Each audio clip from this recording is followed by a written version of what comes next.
So let's talk about something we all face every single day, the battle for our own attention. And no, this isn't just about putting your phone down. It's about something deeper, something the source material for this explainer calls the mythic mirror of distraction. Wow, right? What a line to kick things off. It's a real puzzle. How can something not lie but also never show you? What is it reflecting then? Well, that's exactly what we're going to get into. All right, first up, let's really get to grips with the antagonist here. And it's not some obvious mustache-twirling villain. It's a trap, and it's so subtle and so pervasive that most of us don't even see it. So what is this mythic mirror? Simple. It's all of them. All those glowing rectangles we stare at all day. Our phones, our laptops, you name it. But it's way more than just the physical screens. It's the entire system behind them. A system that's designed to show us a reflection, but not of our true self. No, it shows us a version of ourselves that's useful to it. A version that can be sold to, influenced, a version that can be harvested. And that's where the real danger lies. Every single screen is like a little broken piece of this giant mirror. And each piece tries to convince you that the reflection it shows, your online persona, your curated feeds, your digital outrage, that's the real you. It's like our one whole self gets shattered into 1,000 tiny digital pieces, each one scrambling for the next notification. Okay, so this is where it gets really serious. The stakes are much, much higher than just wasting time or feeling a bit fragmented. According to the source, drawing on the work of biologists like Bruce Lipton, this whole thing is happening on a cellular level. Yeah, just let that one sink in for a second. This is not a metaphor. The argument here is that our perception, which is being constantly shaped and manipulated by the mirror, sends chemical signals through our entire body. And those signals can actually alter our biology, influencing which of our genes get expressed, which ones get turned on or off. So what's the actual cost? Well, the source claims that by constantly outsourcing our attention to the mirror, we are biologically, downgrading ourselves. We're weakening our ability for deep, focused thinking. We're making it harder to consolidate memories, to actually learn. And we're literally disrupting the coherence of the very part of our brain that's supposed to be in charge. We are training ourselves on a biological level for distraction. I absolutely love this way of framing it. The great challenge of our time isn't to go on some crusade to destroy technology, to slay the monster. The real trial is internal. It's to develop the wisdom to look at the screen and see the reflection for what it is, an illusion, and not mistake it for the real dragon, the real fight, which is for our own mind. Okay, so if that's the epic trial, what's our weapon?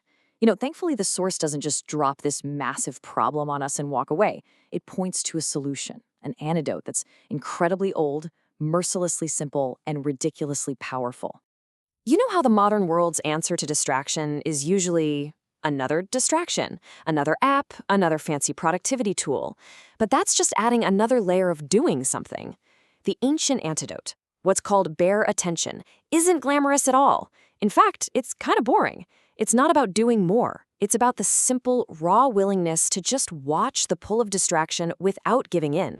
And here's how you actually do it. It's amazing. The next time you feel that twitch, that urge to check your phone or get lost worrying about the future, you just notice it. And then you gently, without any judgment, give it a name. Ah, there's planning. Or, oh, that's me comparing myself again. The very moment you name it, you create space. You separate yourself from the impulse. As a source says so beautifully, it's the moment the mirror loses its mercury. The spell is broken. Okay, let's get super practical. How do we take this ancient idea and actually use it in our crazy modern screen-saturated lives? The source gives us 3 really concrete rituals to build our sanity back. The second ritual is called the mirror interrogation. It's a series of 3 questions to ask yourself before you dive into any device. The first one is aimed right at the mirror itself. What do you want from me? This forces you to acknowledge the transaction that's about to happen. The second question turns the spotlight back on you. What part of me believes I need you right now? This is about digging into your own motivation. Am I just bored? Am I feeling insecure? Anxious? You have to see it to be free of it.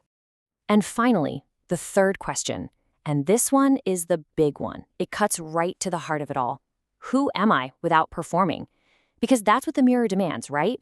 A constant performance. Have the right take, the perfect picture. This question reconnects you with the part of yourself that just is. the part that exists when no one is watching. So, just to put it all together, here are the 3 rituals. Number 1 is the dawn refusal. Super simple. For the first 90 minutes of your day, 0 unchosen input. No social media, no news, no email. Let your own mind set the tone for the day. Number 2 is the mirror interrogation we just went through. Ask those 3 powerful questions before you plug in. And number 3 is the evening reclamation. Right before you go to sleep, actively recall 3 moments from your day when you felt truly present and alive.